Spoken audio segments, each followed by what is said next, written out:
On January 26, 1700, one of the biggest earthquakes in history hit off the coast of the United States. It had a magnitude of 9, which puts it in the top 10 most powerful earthquakes ever recorded. This earthquake triggered a huge tsunami and changed the coastline all the way from southern British Columbia down to northern California forever. Back then, the area wasn't very populated, but thanks to some clever research, scientists figured out exactly what happened that day by looking at old geological records, tree rings, and even some history from Japan. On the same day as the earthquake, a massive tsunami also hit Japan's eastern coast. For a long time, no one connected the two, but in the 1980s and 90s, researchers realized the tsunami in Japan had been caused by the earthquake in the Pacific Northwest. They were also able to pinpoint the exact day, January 26, 1700. They even found old trees in coastal Washington that had all perished around the winter of 1700, which matched up perfectly with the timing of the earthquake. The earthquake came from the Cascadia subduction zone, a fault where the Juan de Fuca plate slides under the North American plate. This fault stretches about 700 miles, from northern Vancouver Island in British Columbia to Cape Mendocino in California. The pressure from the moving plates builds up over time, and eventually, another big, devastating earthquake will hit the same region. It's just a matter of time. By looking at the geological records, past tsunami deposits, and signs of land level changes, scientists can figure out how often these huge earthquakes happen. Emergency planners have been preparing for the next big quake, often calling it the big one. Scientists believe earthquakes in the Cascadia subduction zone happen every 200 to 1,000 years. And since the last major one was over 300 years ago, the Pacific Northwest is definitely due for another. When it happens, the earthquake is expected to be as big as the one from 1700. But this time, it'll affect around 15 million people. The devastation will be severe. Buildings will collapse, roads and runways will crack, and bridges will fall. Communication in and out of the area will be cut off. But the worst part? The earthquake will trigger a massive tsunami that might hit parts of the Washington coast in as little as 10 minutes. It's not a matter of if, but when the Cascadia subduction zone will break. When it happens, it will be the worst disaster the US has ever faced. Worse than the Hurricane Katrina or Superstorm Sandy. It'll impact an enormous area, stretching from southern British Columbia all the way down through Oregon to northern California. That means millions and millions of people will be affected. Fairchild is considered a backup staging area for handling the aftermath of the earthquake, with Grant County International Airport in Moses Lake being the main one. For those who will survive the initial quake and tsunami, the aftermath could be just as disastrous. Aftershocks will follow, and transportation will be a mess. Roads will be damaged or completely blocked, airports will shut down, and most of the main routes, like Interstate 5, will have bridges destroyed. This means food and water supplies will be cut off, and it will be incredibly difficult for help to get in or for people to escape. Gas pipelines will most likely be damaged too, and restoring them could take anywhere from a few days inland to weeks or even months along the coast.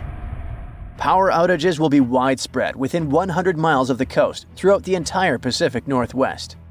And water could be out for 3 to 7 months. Even telecommunications will be down for 2 to 3 months across the Pacific Northwest, Alaska, and even parts of East Asia. The good news for eastern Washington is that it will mostly avoid the worst of it, thanks to natural barriers between the west and east sides of the state. The tsunami may hit the Columbia River Gorge, but it will lose energy quickly because of a sandbar under the river. The Cascade Mountains will absorb much of the earthquake's impact, so the east side won't feel it as strongly. And since eastern Washington won't get hit as hard, it'll be up to them to handle the aftermath of the quake. That means helping western Washington, taking in refugees from the areas that got destroyed, and delivering supplies to where they're needed. Scientists have looked at other major 8.0 to 9.0 magnitude earthquakes like the ones in Chile in 1960, Alaska in 1964, and Sumatra in 2004, and Japan in 2011. These kinds of quakes can shake the ground for anywhere between 6 to 10 minutes, and that's a long time for the ground to be shaking. Such quakes are super intense because they happen close to Earth's surface, so it's not just a quick shake. It's a long, strong one that can cause a lot of damage.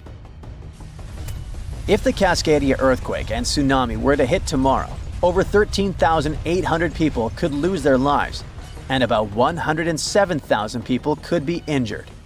The economic toll in Washington, Oregon, and California could top 70 billion. To put that into perspective, we can compare these numbers with some other major earthquakes. In Chile's 1960 earthquake, about 1,650 people lost their lives. The 1964 Alaska quake resulted in around 140 lives lost. The 2004 Sumatra earthquake and tsunami took the lives of an estimated 280,000 people. And the 2011 Japan earthquake and tsunami caused over 20,000 casualties. Authorities know about the dangers of the Cascadia fault, but even with all the planning, no one can say for sure what will be needed when the big quake hits. Right after the earthquake and tsunami, the areas outside the immediate disaster zone won't be able to help much because roads and airports will be destroyed, and resources will be limited. How can we deal with this kind of disaster and its effects? We don't have all the answers yet. Right now, let's focus on the Cascadia subduction zone. It's a huge fault line that stretches about 620 miles from Vancouver Island to Cape Mendocino in California, sitting about 93 miles off the coast. It's like one tectonic plate is slowly sliding under another. When the plates are close to the surface, about 18 miles deep or less, they get stuck because of friction, kind of like pushing two rocks together. Over time, this creates a lot of pressure. When the pressure finally becomes too much, the plates slip, causing a massive earthquake. This is called a megathrust earthquake, and it can be huge. Below the area where the plates are stuck, there's a zone where the plates move really slowly. We're talking about just a few inches every few months. This slow movement helps to release some of the pressure, but it also builds up more pressure on the parts of the fault that are still stuck. This means that over time, it increases the chances of a huge earthquake happening. These massive quakes, called Great Subduction Zone earthquakes, can be stronger than magnitude 8.5. Megathrust earthquakes are the biggest earthquakes that happen. They can go over a magnitude of 9.0, which is insanely powerful. Just to put it in perspective, a magnitude 9.0 earthquake releases 1,000 times more energy than a 7.0 and 1,000,000 times more energy than a 5.0. These earthquakes happen when a lot of pressure builds up in a part of the fault that's locked, which means the plate can't move past each other. When that pressure gets too high, the fault finally ruptures, releasing all that built-up energy in one massive shake. The Cascadia subduction zone is super long. That's why if it were to rupture all at once, it could produce a large earthquake. Scientists have studied this region and found that about 18 miles below the surface, the fault is completely locked. The plates there aren't sliding past each other. But deeper down, the plates start to slide more smoothly, causing less friction. This is important because it tells us how much stress is building up in that locked zone, and how it could eventually lead to a major earthquake. Not an earthquake, but a mega earthquake could happen in Japan. It's scarier, bigger, and more destructive than ordinary tremors. However, the problem is that it will occur underwater, which means it will trigger a giant tsunami 100 feet high. A column of water nearly as high as a 10-story building will collapse on coastal cities, wiping out hundreds of houses. The water flow can destroy everything in its path like a bowling ball that knocks down pins. And then another wave may come, and another one. Anyone who is at risk should be on their guard. How to survive? You'll find out later in this video. But first, let's find out what a mega-earthquake is. This is an earthquake with a magnitude 9 or more. This is a very rare phenomenon, and it depends not on the power of the shock, but on the length of the fault where it occurs. The longer the fault, the stronger the earthquake. But what are these faults? These are cracks in the rocks of the Earth's crust that move relative to each other. Imagine a large puzzle where every detail is a giant tectonic plate. When one part of the puzzle moves away from another, or when they collide, that's when earthquakes begin. If the fault between the parts is long, then the magnitude of the earthquake is great. The largest mega-earthquake ever recorded occurred on May 22, 1960, in Chile. The fault was almost 1,000 miles long. It's almost half the way between Chicago and Los Angeles. And now, a similar mega-earthquake can happen, underwater. That's how it all started. Last year, on August 8th, at 4:42 p.m., an earthquake with a magnitude of 7.1 occurred in southern Japan. The tremors appeared off the coast of the mainland island of Kyushu. Everyone was terrified as they expected a large tsunami to appear. But fortunately, they faced only a small wave. It collapsed on the shore, but didn't destroy buildings. About 15 people got hurt, which is sad, of course. But it could have been worse. It seemed that the disaster had passed. The residents breathed a sigh of relief. However, after that, the Japan Meteorological Agency sent a warning about a possible mega-earthquake that could be incredibly devastating. A previous earthquake of 7.1 magnitude could be a harbinger of an impending catastrophe, a disaster that could affect 250,000 people. As soon as people heard this, they ran to buy groceries. Increased demand and a slight panic led to shortages of rice and several other basic products. People were stocking up on food and preparing for the worst. But a week later, the Japan Meteorological Agency canceled the warning. It turned out that the small tsunami on Kyushu Island was not a harbinger. No one knows whether a mega-earthquake and tsunami will happen in this region, but the chances are very high. To understand the nature of this danger, we need to dive underwater in a place called the Nankai Trough. It is a 500-mile-long underwater fault that runs almost parallel to the Pacific coast of Japan. This is where the two giant sections of the Earth's crust meet, the Philippine Sea Plate and the Eurasian Plate. And the Philippine Plate is subducting and slowly slipping under the Eurasian Plate, on which Japan is partly located. During this movement, the plates get stuck, accumulating energy. Afterward, when they move and align again, they release a powerful burst of energy. And this energy is capable of causing one of the most powerful earthquakes in the world. Experts report that the probability of a mega-earthquake and a tsunami is about 80%. Over the past 1,400 years, mega-earthquakes have occurred every 100 to 200 years in this region. The last time this happened in Japan was in 1946. The entire country felt a powerful tremor that destroyed 36,000 houses in the southern part of Honshu Island. Every year, the probability of a repeat of this disaster increases by 1%. And do you know how many years have passed? 79. According to experts, a mega-earthquake with a magnitude of 8 to 9 can trigger a tsunami that will flood small islands off the coast of Japan. And areas with large populations on the islands of Honshu and Shikoku can be flooded in minutes. Hundreds of thousands of people are at risk. It can be billions and even trillions of dollars worth of damage. According to some reports, about 530,000 people may lose their homes. To save lives, the country needs to carry out a large-scale evacuation. But the problem is that no one knows the exact date. In general, no one in the world can predict in advance when the next big earthquake will occur. In the case of the Nankai Trough, it can happen in a few days, or a few years, or even centuries. So, what should people do? Prepare. Japan has been experiencing earthquakes for a long time, so the country has learned to survive a disaster with minimal losses. Almost every building in Japan is equipped with dampers, which are devices that suppress any vibrations and make houses more resistant to shaking. In addition, on the shores of Japan, residents have built long and high shields that don't allow powerful waves to break through to land. Japan also has an advanced earthquake warning system. It's impossible to predict powerful seismic activity in a few days or weeks, but it's possible to detect small tremors that may portend an impending earthquake. Special devices monitor seismic signals and transmit the data to certain programs. Then, they evaluate the magnitude and intensity of the tremors and send warnings to people's phones. This can save seconds and even minutes for locals to reach the nearest shelter in time.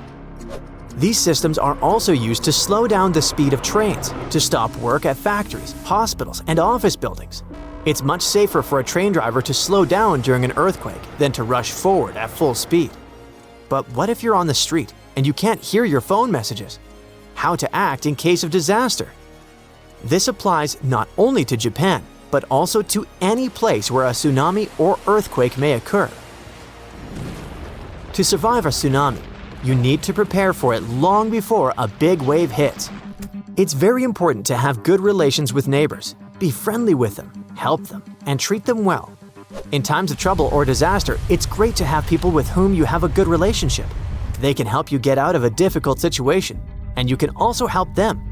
Be kind and compassionate to people. This way, it's much easier to survive any disaster. Prepare a backpack with necessities in advance. These are a first aid kit, canned food, flashlights, a battery-powered radio, and bottled water. All this will not only save your life, but will also help other people in trouble. So if you feel an earthquake start, immediately run for cover. If you're at home, try to stand against a wall closest to the center of the building, or crawl under heavy furniture that stands firmly on the floor, such as a desk or a regular table. Stay away from windows and front doors, and never use an elevator. If you're on the street, don't come close to power lines and any objects that may fall. During a tsunami, you may need to get as high as possible to avoid getting swallowed by water. Stay as far away from the shore as you can, and don't go down until you're sure it's safe. But how can you find out about an approaching wave if you haven't received the warning? When a tsunami approaches the shore, you will hear a roar similar to the rumble of a passing train or plane. If there's no elevation nearby, then try to get to the upper floors. It must be at least the third floor, but it has to be a building that can resist a tsunami, such as a massive house made of concrete. If there are no such high buildings nearby, try to climb a massive tree. When the disaster is over, look around and find those you can help. Listen to messages from rescuers via radio or TV. If all is well, then you can deal with the consequences. Yes, there's a lot of work ahead, but you've survived and helped others survive. And that's the most important thing. Before an earthquake shakes the ground, something sneaky might happen first. A slow, quiet movement with no shaking at all. No one is aware that right under their feet, the land is preparing to tremble violently, wreaking havoc, bringing destruction and devastation. A new study shows that such a slow creep might be how earthquakes begin. To figure this out, scientists didn't start with giant pieces of the earth. Instead, they went into a lab and used clear plastic sheets called plexiglass. They pushed two sheets of plexiglass sideways against each other, just like how tectonic plates, huge chunks of Earth's crust, push against each other underground. As they pushed, the plastic cracked, kind of like what the Earth does during an earthquake. And even though it was plastic and not rock, the physics, the way things break and move, was the same. Earthquakes happen when two tectonic plates try to slide past each other, but they get stuck. The edges between them don't move easily because of something called friction. It's kind of like when your shoes grip the ground. Over time, the plates keep trying to move and stress builds up. Think of it like bending a stick. At first, it doesn't break, but if you keep pushing, it will eventually snap. The spot where the plates are stuck is called a fault, and there's a thin, brittle part in that fault. By brittle, I mean that it doesn't bend, it just breaks. Here's how it happens. First, a tiny crack forms. It's small and moves slowly. There's no shaking yet, but something is already happening under the surface. The crack spreads, building up more energy. When it finally reaches the edge of the brittle zone, boom! It speeds up, suddenly racing forward really fast, almost as fast as sound, and that's when the Earth starts to shake. So scientists decided to find out how that very first crack starts. They conducted their experiment, whose setup was similar to a type of fault in the real world called a strike-slip fault, like the San Andreas Fault in California. Even though the materials, plastic versus rock, are different, the way cracks form and move is exactly the same. The experiment has helped scientists understand that earthquakes don't always start suddenly. Sometimes there's a slow, quiet start, like a warning sign before the big quake. This early stage of an earthquake is called a nucleation front. It's like a seed of a crack, gently creeping through the material long before any actual rupture happens. This quiet and slow movement doesn't release energy into the surroundings. At first, scientists thought of cracks as simple one-dimensional lines, like a straight tear in paper. But something didn't add up. The slow-moving nucleation front wasn't behaving like a normal fast-moving crack, and it wasn't clear why or how it suddenly sped up and became an earthquake. The answer came when scientists realized they had to think in two dimensions instead of one. Instead of imagining the crack as just a fine line, they began to think of it as a patch, like a growing circle, that starts at the surface where two materials touch. As this patch spreads out, more material along its edge has to break. The important thing here is that the energy needed to break the material is related to how long the patch's edge or perimeter becomes. The bigger the perimeter, the more energy it takes to keep breaking. That's why this patch moves slowly at first. It doesn't yet cause the violent shaking we associate with an earthquake. Because it moves without sending shaking waves, this stage is called aseismic. Eventually, the growing crack patch spreads beyond the special brittle zone, where the materials are stuck. Outside this zone, the energy needed to keep breaking the material doesn't increase anymore. Instead, there's now extra energy building up, more than what's needed to keep the crack growing slowly. This extra energy doesn't stay quiet. It suddenly powers the crack to move much faster, turning it into a full-speed rupture. That's the moment when the earthquake begins and the ground starts to shake. These findings help explain how earthquakes might start off slow and silent before quickly turning dangerous. They show that small, slow cracks can suddenly transform into powerful, fast-moving ruptures if the conditions are right. Scientists believe that they can learn to detect the aseismic stage before a crack speeds up. It might one day be possible to predict earthquakes, or at least understand the warning signs better. Now, even though earthquakes are only the third most common type of natural disaster, they cause the highest number of fatalities. NASA plays an important role in studying earthquakes by using satellites that orbit the Earth. These satellites collect data and images that show how the ground changes after an earthquake. For example, they can detect when the land shifts, rises, sinks, or cracks. These surface changes help scientists learn more about the strength and impact of earthquakes. NASA's satellites can also track changes in nighttime lights. If a city goes dark after a quake, that's a clear sign that the area may have lost power and could need help. Now, how about we talk about the most common earthquake myths, like the one about megaquakes? Some people really worry about super huge earthquakes, but there's a limit to how big they can get. The size of an earthquake depends on the size of the fault where it happens. A longer and deeper fault can cause a bigger earthquake.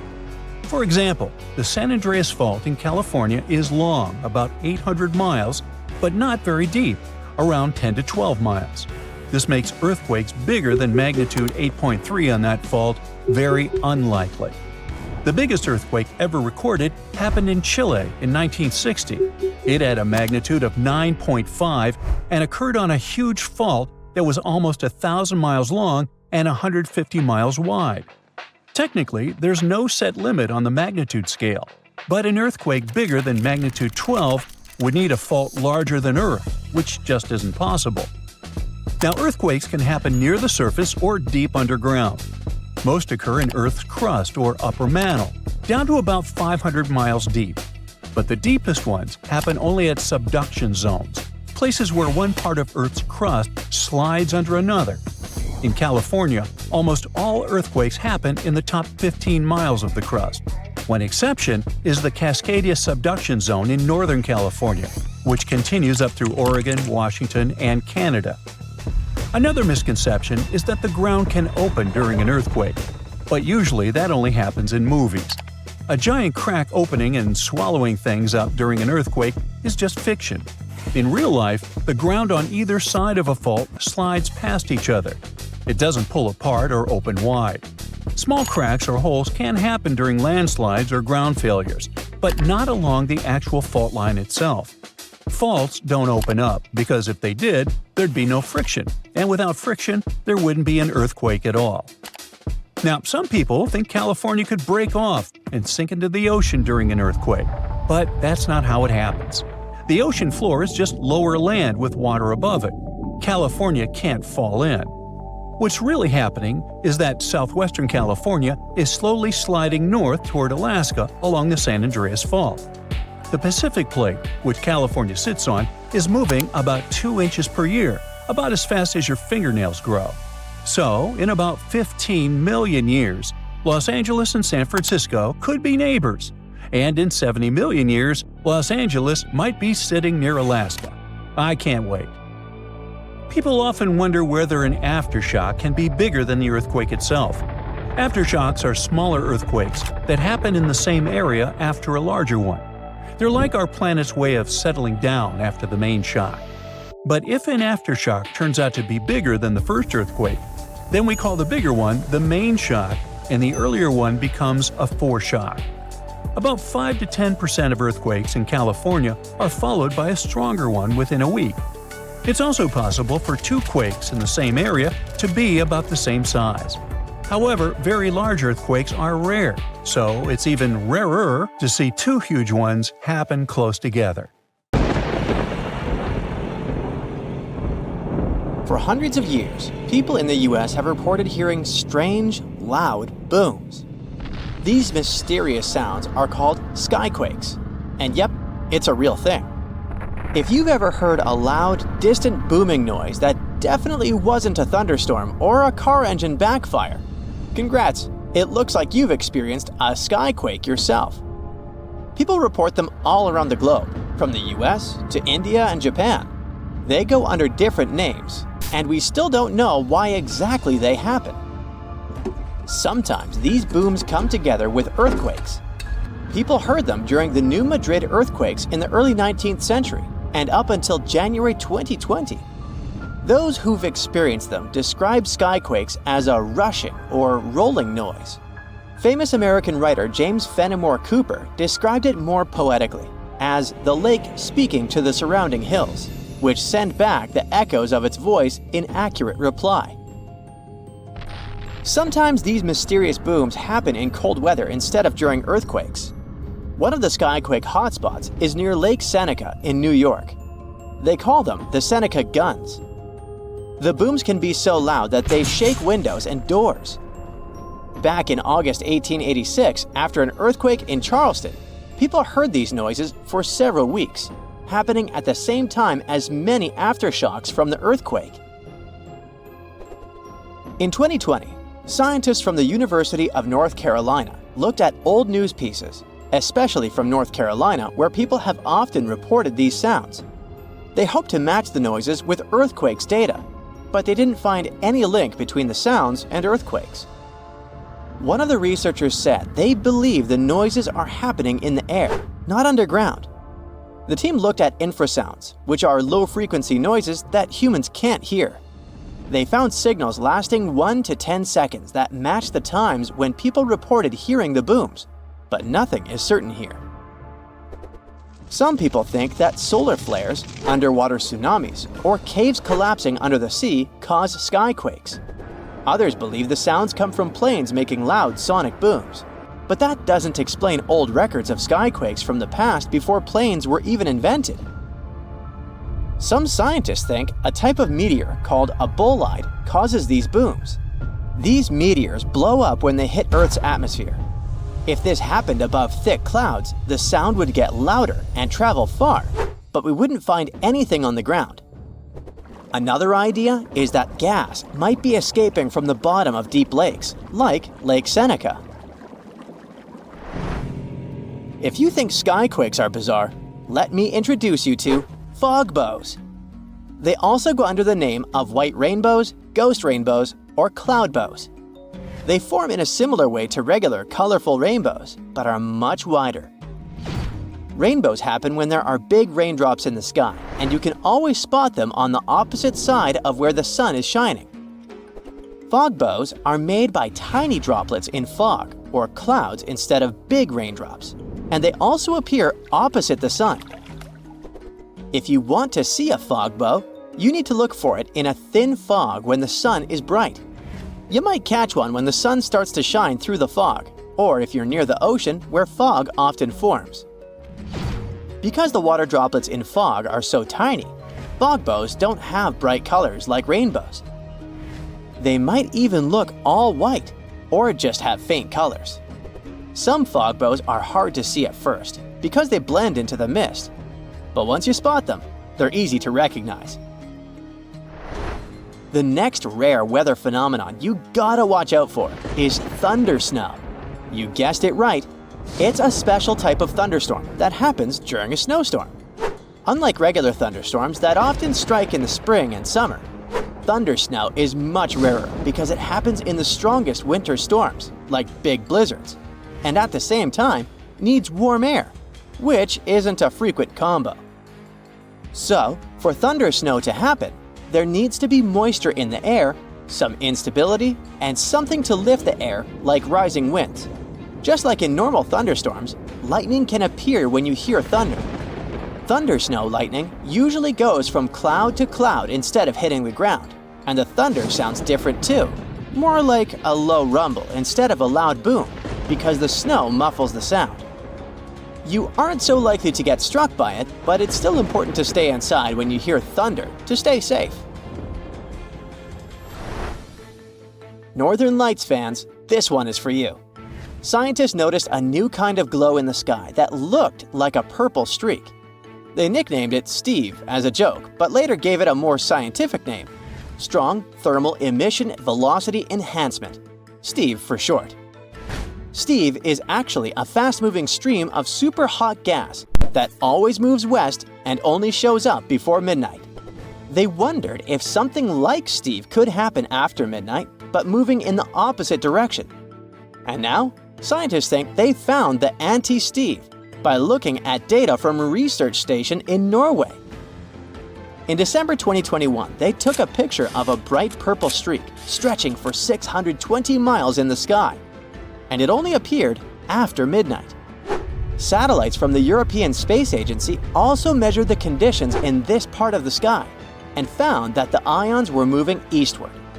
Steve's late-night twin hasn't been officially named yet, but it would be cool if it was called SAM, which is short for Steve after midnight. If you've ever seen snow on a sunny day when falling from the sky without a single cloud, it must have been diamond dust. It's a special kind of weather with millions of tiny ice crystals forming close to the ground. These ice crystals float slowly in the air, kind of like how dust floats in your house. When sunlight hits these crystals, they sparkle like diamonds. Unlike regular snow, diamond dust can fall from a cloudless sky, which is why they sometimes call it clear sky precipitation. It happens because of temperature inversion. Normally, it gets colder as you go higher up from the ground. But in a temperature inversion, the cold air stays near the ground, and warmer air sits above it. The warm air has more water vapor, and when it mixes with cold air near the ground, it turns directly into ice crystals, and diamond dust is born. For this to happen, the air near the ground has to be really cold, way below freezing temperature. Diamond dust can fall for days, but it's so light that it usually doesn't pile up on the ground like regular snow. A fall streak hole, also known as a hole punch cloud, is next on our list. This big circular or oval-shaped gap sometimes appears in certain clouds. These types of clouds float high up in the sky and are often made of tiny water droplets that are colder than freezing, but they haven't frozen yet. These special water droplets are called supercooled, and they need a reason to freeze. Ice crystals give them that reason. When a plane flies through the cloud, it can bring those ice crystals into the cloud. Once the ice crystals are there, the supercooled water droplets freeze quickly, get bigger, and start to fall from the ground. This creates a hole in the cloud, and as more nearby droplets freeze, the hole gets bigger and spreads outward. Any tornado is scary, but a fire tornado takes the horror to a new level. These bad boys are spinning towers of flame and ash that form when there's extreme heat, strong winds, and uneven ground. The intense heat from the fire causes hot air to rise quickly. Cooler air from the sides rushes in to replace it and creates strong winds. When winds from different directions meet, it makes the fire spin like a tornado. It gets stronger and can even create its own weather. It pulls in flames, ash, dirt, and anything in its path. The winds can reach speeds of over 140 miles per hour, and these fire tornadoes can last for more than 20 minutes.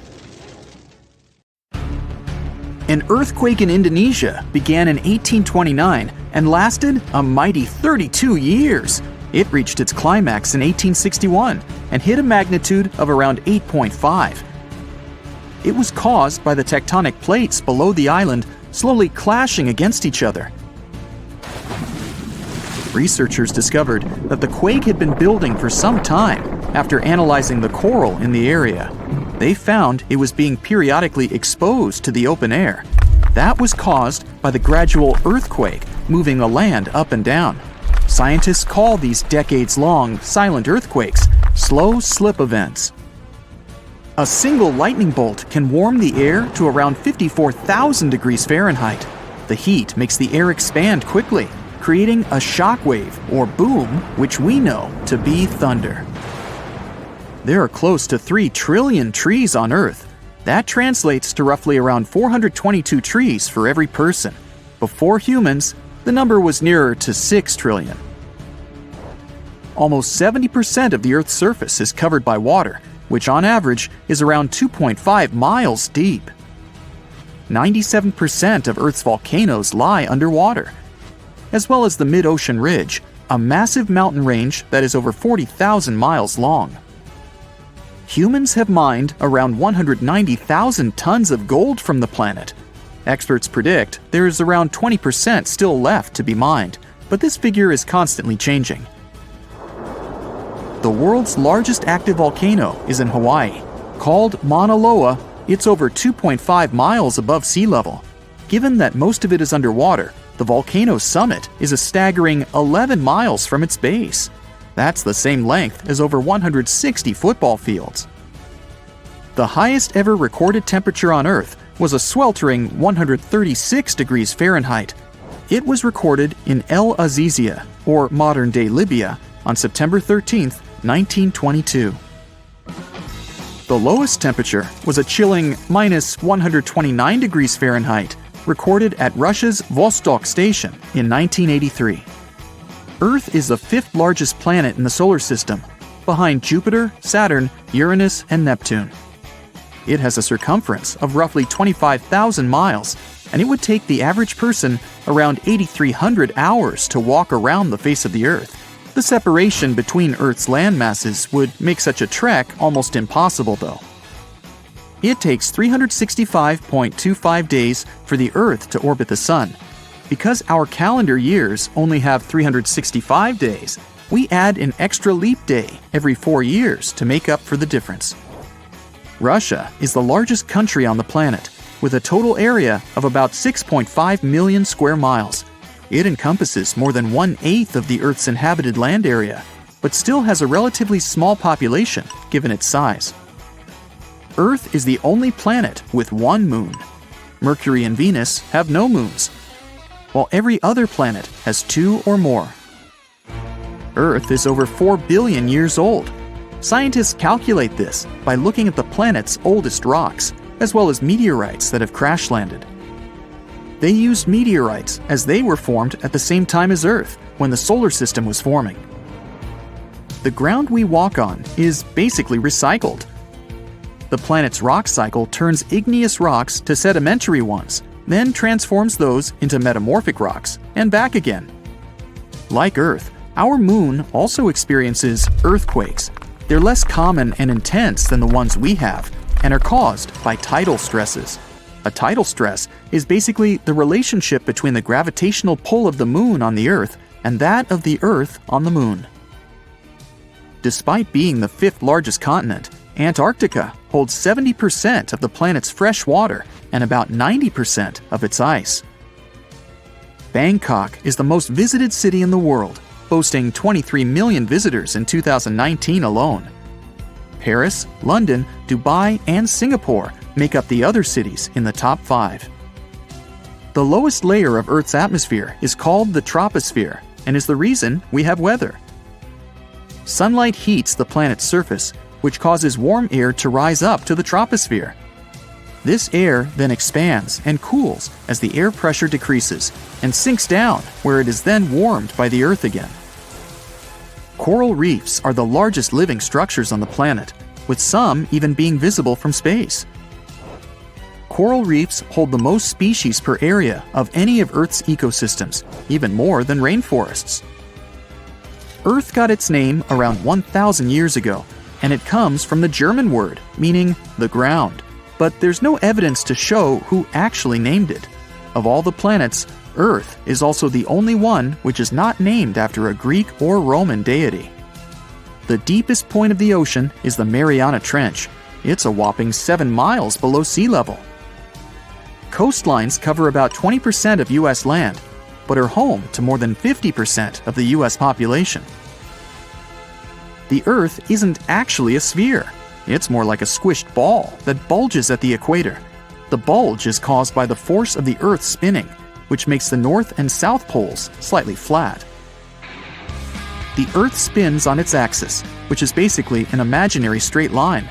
Earth has seasons because the axis is tilted, causing the sun's rays to hit different parts of the planet more directly, depending on the time of year. If the sun was as tall as a standard door, the Earth would be around the size of a nickel. The Earth's rate of rotation is gradually decreasing. It's happening so slowly that it would take as much as 140 million years for the length of a day to increase to 25 hours. Get equipped for any season with brand new Brightside merch. Click the link and grab your print. The biggest animal on Earth is the Antarctic blue whale. It can reach lengths of 100 feet and weigh up to 400,000 pounds, which is around the same as 33 elephants. The temperature at the center of the Earth is around the same as the surface of the Sun, at almost 10,000 degrees Fahrenheit. Earth is around 10,000 times older than humans. Earth is around 4.5 billion years old, whereas humans have been around for, at most, 450,000 years. There are around 34,000 known species of fish. The actual number is way higher though, as a whopping 95% of our oceans still haven't been explored. America's Route 66 is longer than the journey to the Earth's core. The distance to the core is roughly 2,000 miles. Route 66 is almost 2,500 miles. The Earth is made up of 3 main components: the crust, the mantle, and the core, which is divided into the outer core and the inner core. Scientists have estimated that there are around 8.7 million species on the planet. Out of this, between 1 to 2 million of these species are animals. But roughly 86% of land species and 91% of fish have yet to be discovered by humans. Ancient astronomers used to think that the Earth was the center of the universe. For 2,000 years, they believed the Earth to be static, while other bodies traveled in orbit around us. In 1543, Copernicus published his sun-centered model of the solar system. Earth is the densest planet in the solar system. The density varies across its different crusts, but the planet's average density is just over 3 ounces per cubic inch. Mount Everest is the highest point on the planet. Its peak is the highest altitude above sea level at around 5.5 miles. Each year, 1 septillion crystals of snow fall on Earth. That's a trillion snowflakes. Snow covers about 31% of Earth's land area each year. Of Earth's water, only around 3% is fresh water.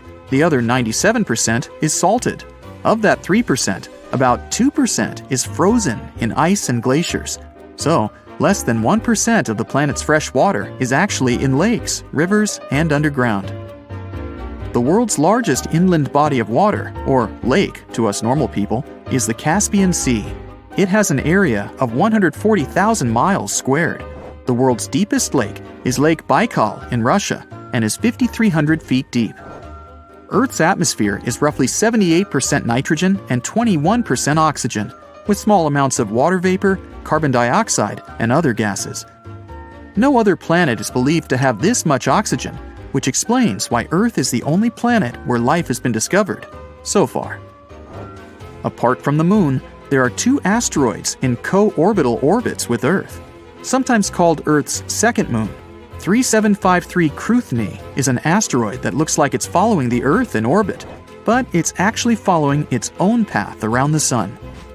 2002 AA29 is another asteroid which makes a horseshoe orbit around the Earth that draws it close to the planet every 95 years. You step on the surface of the Moon. It's unusual. You definitely feel lighter here, and it's easier to walk. You decide to check out that obsessive idea of yours. Jump on Earth's natural satellite. And even despite your bulky spacesuit, you literally fly up into the air. Woohoo! Anyway, you continue your walk on the surface of the Moon when you feel something strange.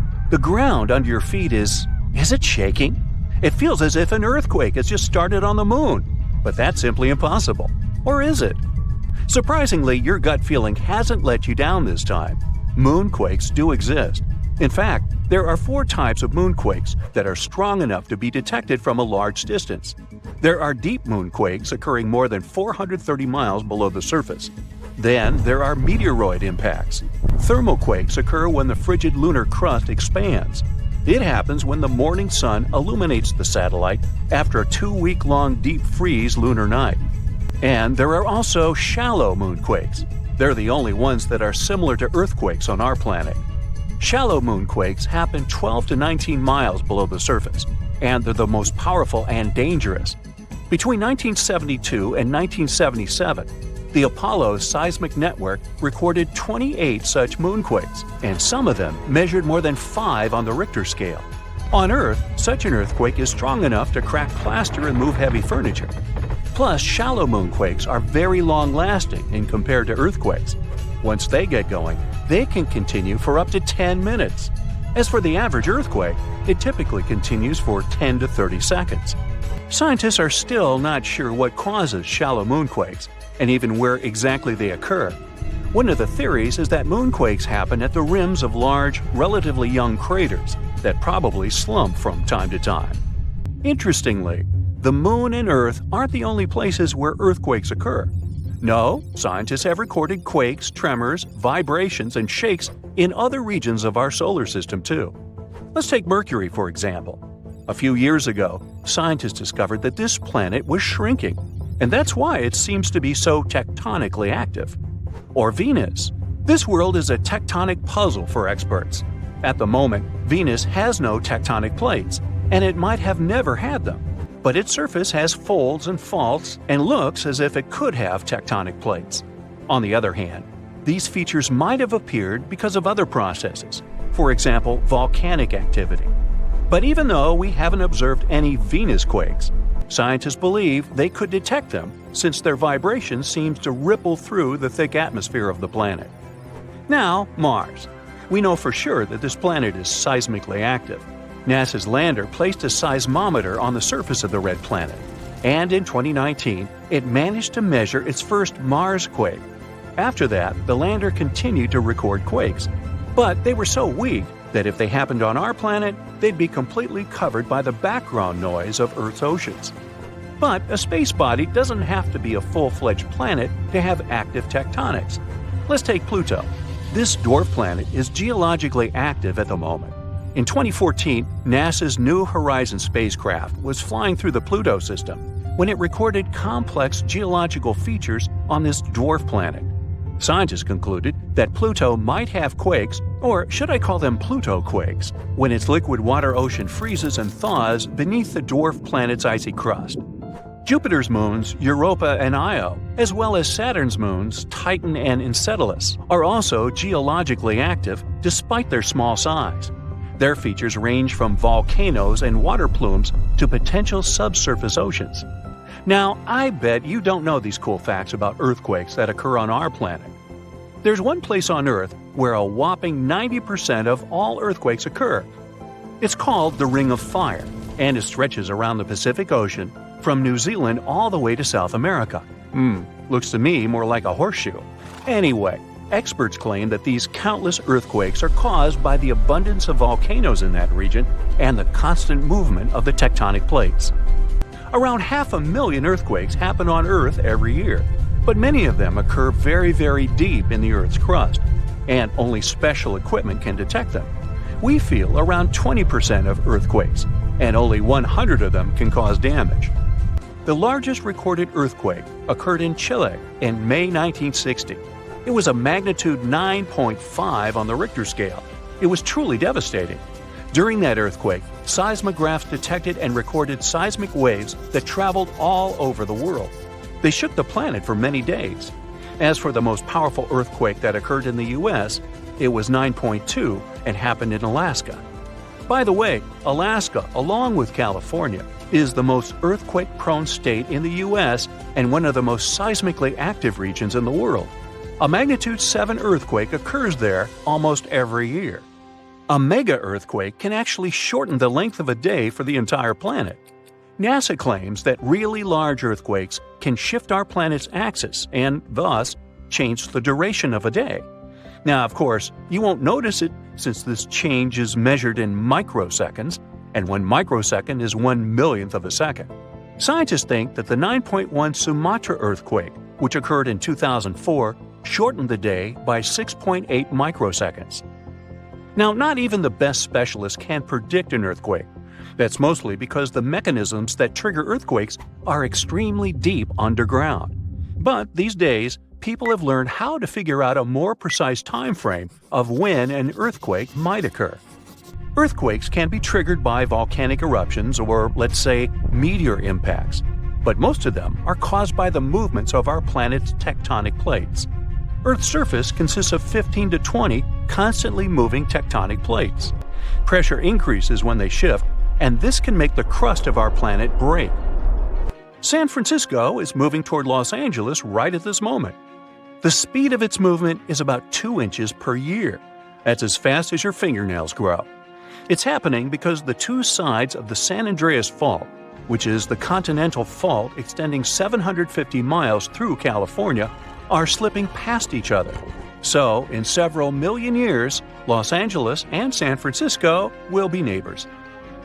Lakes, ponds, and canals become slightly warmer and start to stink before an earthquake. It happens because gases get released when tectonic plates shift. Most animals feel these signs and change their behavior. For example, scientists noted toads completely disappearing before an earthquake in Italy in 2009. But as soon as the natural disaster was over, they returned. Even after an earthquake is over, you might still see water sloshing around in your swimming pool. There's no need to worry. This is a phenomenon called a seiche. The water can keep sloshing around for hours after the earthquake is over.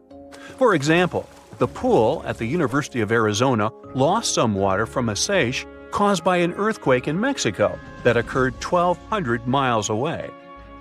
On February 27, 2010, a massive earthquake started in Chile.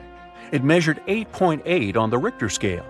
As a result, Earth's crust in that region was ripped so dramatically that a city called Concepcion moved 10 feet to the west. Another earthquake resulted in the tallest mountain in the world, Everest, shrinking by 1 inch.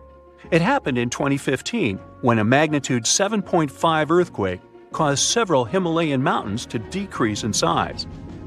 The Japanese used to believe that earthquakes were caused by namazu, a giant catfish that lives submerged in the mud under the Japanese islands.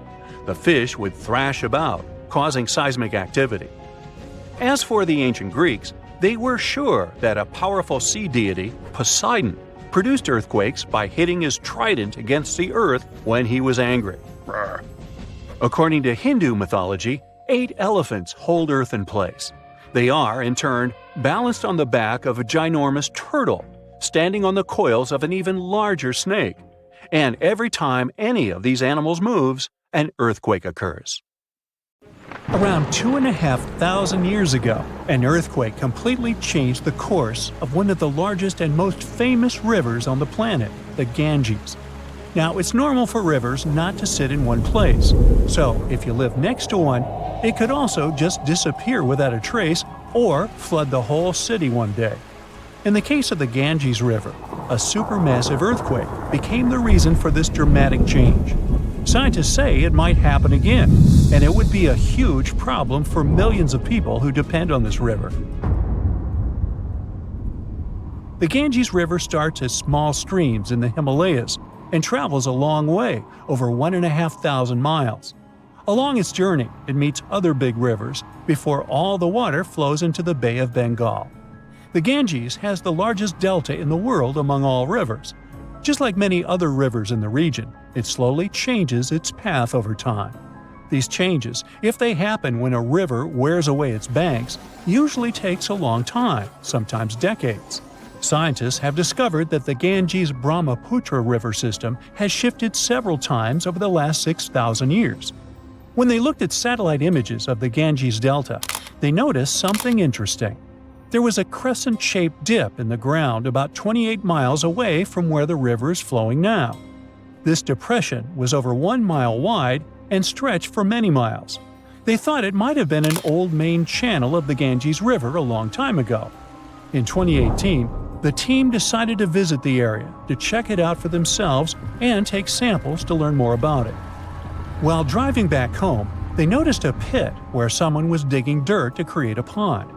The next day, they planned to fill it with water, but the researchers spotted something strange in the dirt. There were vertical bands of light-colored sand mixed into the darker mud. These special layers are clues from the past. They show that an ancient earthquake made sand and water shoot up from below the ground and created sand volcanoes that were trapped in time. The scientists studied the sand and mud and figured out that these earthquakes happened around 2,500 years ago and were strong, with magnitudes of 7 to 8. The epicenter was over 110 miles away from the main stem of the river, but it was powerful enough to displace it. It could have affected around 140 million people. The Ganges-Brahmaputra system is close to spots where Earth's tectonic plates meet, so earthquakes happen here often. There's no danger right now, but scientists think that another massive earthquake could happen in the next few hundred or thousand years. It could threaten up to 170 million people. That's about half the population of the U.S. No one can predict exactly when an earthquake will happen or how strong it will be.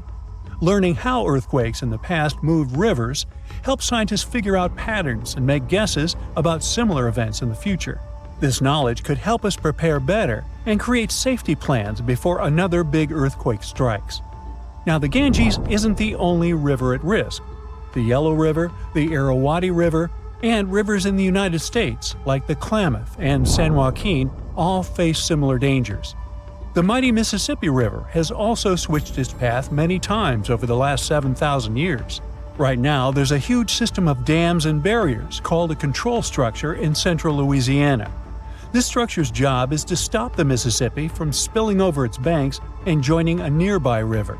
But scientists think that, in theory, these barriers wouldn't handle megafloods.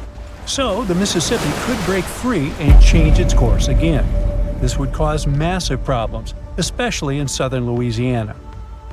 One of the recent examples when a river changing its course caused disaster was the Kosi River in India. In August 2008, over just a few days, the river's path shifted by almost 60 miles, which is a huge change. Floods happen in some parts of the state rather often, but they hadn't seen such strong ones in over 50 years. They affected around 1,000 villages and 3 million people. and about 1 million people had to be evacuated to safety. Since many of these people hadn't faced floods in so long, they weren't ready to handle it quickly. It caused even more damage to their homes and lives. Scientists have been trying for decades to figure out what exactly makes rivers suddenly change their course. A new study explains that two things work together to make a river to do it. This process is called avulsion. First, there's the setup, which is like building up tension before something big happens. Over time, sediment, sand, dirt, and other stuff carried by the river gets deposited in certain places. It either raises the river above the land around it or makes a nearby slope steeper than the river's current path. Then there's the trigger, which is like the final straw that makes everything happen. This trigger could be a big flood, an earthquake, or even something like a pile of logs blocking the water. Now, researchers looked at satellite images of about 170 cases of avulsion from the past 50 years. They noticed these events happen most often near river mouths and near mountains. Rivers were about 3 times more likely to change course in these places than in the areas between them. They also studied 58 river channels in detail, using super clear maps to measure super elevation. That's how high the river is compared to the land around it. They also measured slope advantage. That's how steep a new path might be compared to the river's current one. They found that near mountains, rivers often pile up so much sediment that they become super elevated and spill over. But near river mouths, like in deltas, rivers need a steep slope advantage to break through the mud and form a new path. These two factors work together like a seesaw. If one is stronger, the other doesn't need to be as strong for an avulsion to happen. To figure out where a river might go if it changes course, the researchers created a smart computer algorithm. This tool uses maps to measure the terrain's steepness and the river's flow to predict where the river might move. They tested it on 10 past avulsions, and it correctly guessed the path every single time. Scientists hope they could use these findings to protect people living near rivers from sudden floods. Rivers changing course played a big role in creating one of the first organized administration systems in the world. Scientists found clues for this in the territory of ancient Mesopotamia. This name means the land between two rivers, and it was between the rivers Tigris and the Euphrates. People living there relied on these rivers for water, food, and transportation. Scientists wanted to figure out how these sudden changes in these rivers affected ancient people. To do this, they used two kinds of maps. The archaeological maps show how ancient cities grew over time, including what types of buildings people built. Certain buildings, like big palaces or city walls, could show when each city first had an organized administration. The second kind of map showed where the Tigris and Euphrates rivers flowed long ago. They often shifted, sometimes slowly, and sometimes very quickly and dramatically. Around the year 5000 BCE, Mesopotamia started to become drier and farming became harder. Farmers had to grow their crops near rivers, where they could use the natural floods to water their fields or dig little channels to bring river water to their plants. Because farming was so important, towns and cities grew near the rivers too, so people could stay close to their food. But when a river suddenly changed its course, people didn't give up. They worked together to dig long canals to bring water from the new river path back to their fields. The canals helped them get water again, and the administration buildings showed they were organizing as a community to solve big problems together.